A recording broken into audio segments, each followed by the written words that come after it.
Gaza में परमाणु बम गिराना भी एक विकल्प है। इजराइल के हेरिटेज मिनिस्टर यानी कि विरासती मामलों के मंत्री एमिहाई एलियाहू ने ऐसा बयान देकर आग में घी डालने का काम किया है। हालांकि इजराइल के पीएम नेतन्याहू ने तुरंत इस बयान को खारिज कर दिया, इसे सच्चाई से दूर बताया और हेरिटेज मिनिस्टर को सरकारी बैठकों में शामिल होने से निलंबित कर दिया है।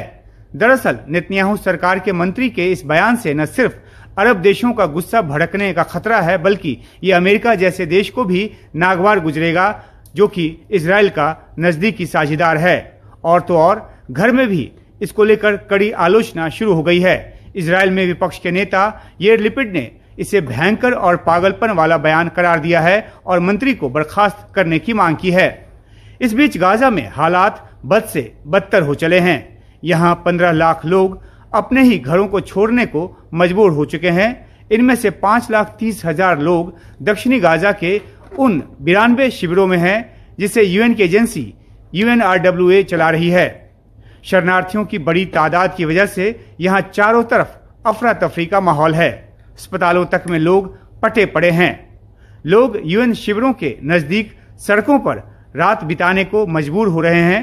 उत्तरी गाजा और गाजा सिटी में 1,60,000 से अधिक लोग हैं, लेकिन UNRWA का कहना है कि उन तक किसी भी तरह की मदद पहुंचाने में एजेंसी नाकाम है। इजराइल उत्तरी गाजा से सभी लोगों को दक्षिणी गाजा जाने के लिए बार बार कह रहा है। लाखों लोग जा चुके हैं और जो बचे हैं उन पर भी जाने का दबाव है। इजराइल की सेना गाजा सिटी को घेरकर अपना जमीनी ऑपरेशन चला रही है। हमास के साथ गलियों में उसकी लड़ाई जारी है।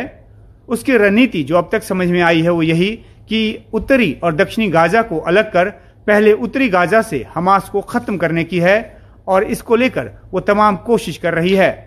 लेकिन इजराइल के हमलों में जिस तरह से आम लोगों की मौत हो रही है उससे उस पर युद्ध अपराध के आरोप लग रहे हैं। लेकिन इजराइल किसी भी सूरत में रुकने को तैयार नहीं। इजराइल के रक्षा मंत्री योव गैलेट ने कहा है कि हमास के गाजा प्रमुख याहिया सिनवार को ढूंढकर मारा जाएगा और वो किसी भी कीमत पर ऐसा करने की बात कर रहे हैं। इस बीच फिलिस्तीन की न्यूज एजेंसी वाफा ने जानकारी दी है कि मध्य गाजा के देउर अल बलाह के मगाजी कैंप पर इजराइल के हमले में 51 लोग मारे गए हैं, जिनमें महिलाएं और बच्चे भी शामिल हैं। फ्रांस की न्यूज एजेंसी ने मृतकों की तादाद 30 बताई है। गाजा में मानवीय मदद की भारी जरूरत है।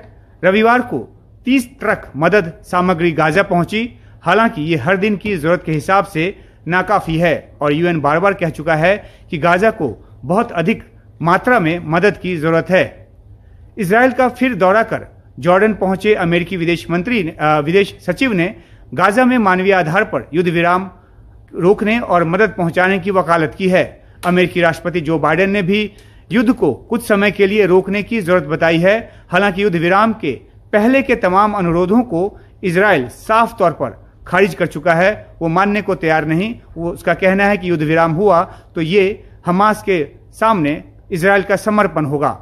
इजराइल से अपने राजनयिक वापस बुलाने वाले देशों में टर्की भी शामिल हो गया है।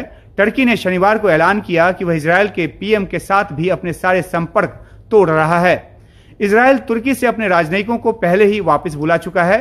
अफ्रीकी देश चाड ने भी इजराइल से अपने राजनयिक को वापस बुलाने का ऐलान किया है।